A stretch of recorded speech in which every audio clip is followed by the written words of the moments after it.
Today is going to be the first video of hopefully many of them, where we're going to try to show our customers or people out there who are getting into DTF printing, try to show them things that work for us when we work with colors, try to match colors, try to get better images or better transfers out of the image that we have. We're trying to cover a lot of questions that people might have, and if you guys have any questions or something that you want us to to talk about in one of the videos, just leave a comment or send us a message, and we try to do our best to help everybody.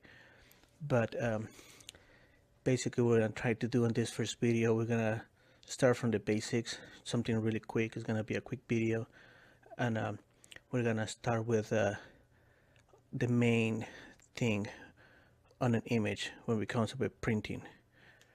So let's start with the video and let's start talking about the main things that you should look into when you get an image, when you have an image and you try to send it to your printer or you try to print it yourself. Things that you have to check to make sure that all those little things on an image preparation are there, so you can get the best out of your transfers, out of your image. So the main thing you have to do is image size. A lot of times people go online and they get an image out of the website, download it, and they think because it looks good on your screen it's gonna be good for printing, but not really. It can be, but not all the time, and most of the time it won't, especially if you go on your cell phone and you pull an image out of your cell phone, on your cell phone, out of the web, and then you email it to your printer and you expect that image to be super nice and crisp, but it doesn't work that way. Most of the images on the web are 72 dpi, and there are small images, and the reason why they're small is so when you go on the web and search for an image, it will download fast on your screen.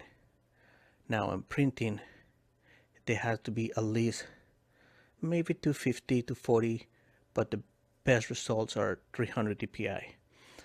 I see people out there doing 600 dpi and higher. It's not really making a difference. 300 dpi should be it. 600, you just make your image huge, and that is really not necessarily. And dpi stands for dots per inch.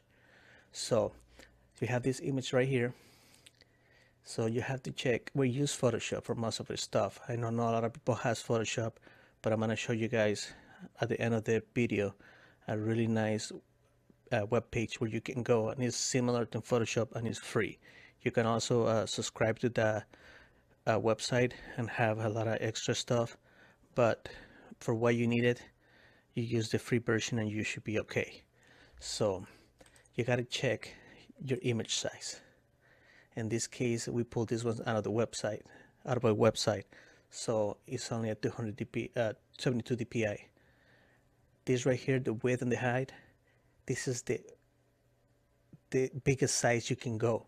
If you go any bigger than this, then it's gonna start getting pixelated really bad, and you don't want that. You don't want to exceed that.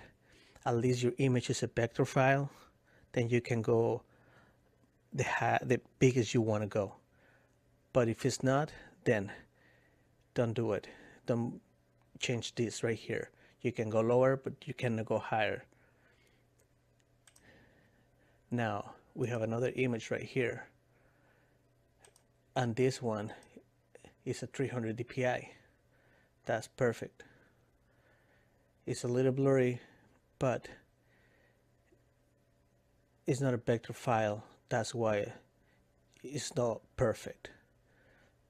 So you always try to change your image when you are doing printing.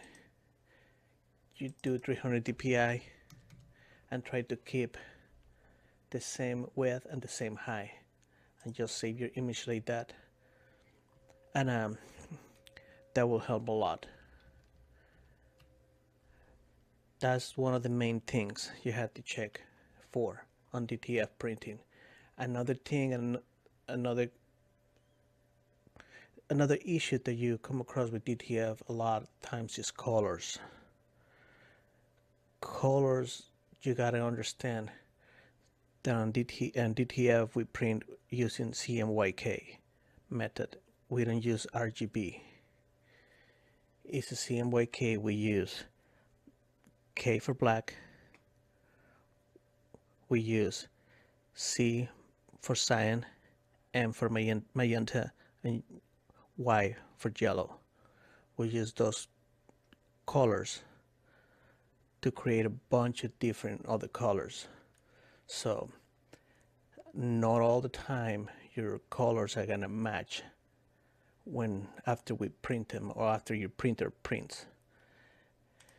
Now, fluorescent colors, at least your printer has the capability to use fluorescent inks, which not a lot of printers do that. Then you may get these colors, but not everybody uses fluorescent inks. So keep in mind that your colors are probably not gonna be close to that. You know, if you have Photoshop, you can also go to mode, go to CMYK color, and this is the closer you're gonna get to that.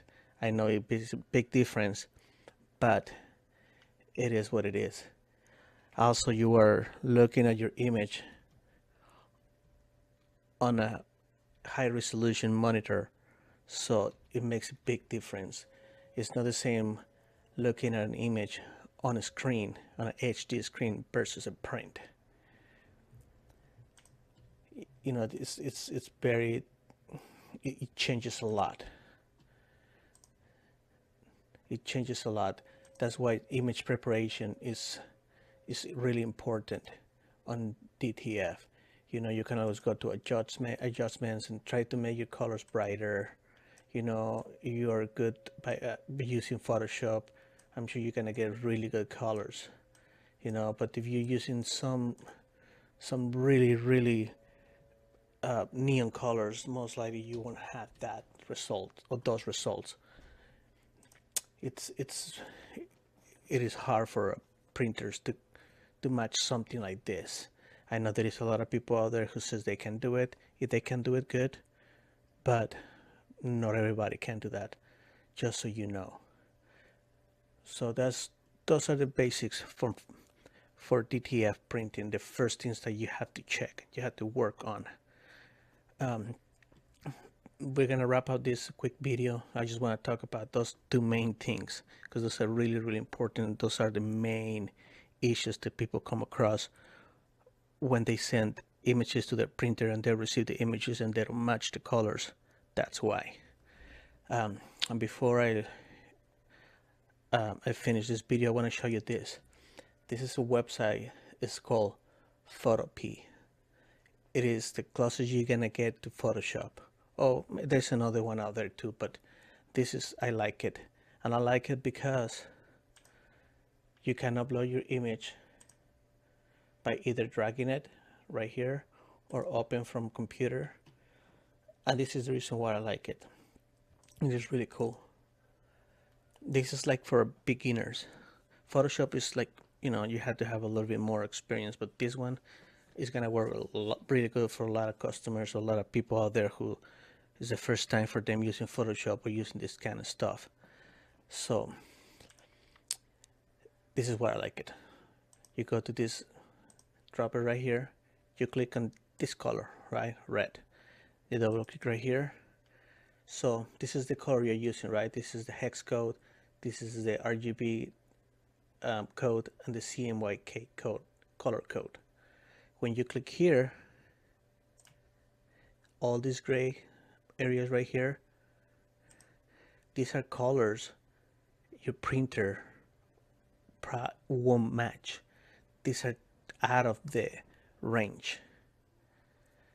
When you click this is the colors that you are gonna be able to print on your printer. You should be able to achieve all these colors. If you want to print this one, most likely you won't get it right. All these colors right here. So let's say you pick this one, you click here, that's the closer you're gonna get to that. This one right here. See the difference?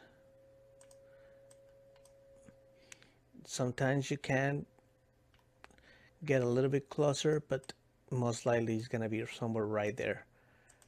But most of the printers are gonna just get this. You know, that's just because the printers for DTF use CMYK colors. Like I said, some printers, they have the capability to print neon, and that's pretty cool, but not everybody has that. So just keep that in mind. And again, this website is called photop.com. Just the free version. Start getting to know this. This is the closer you're gonna get to Photoshop.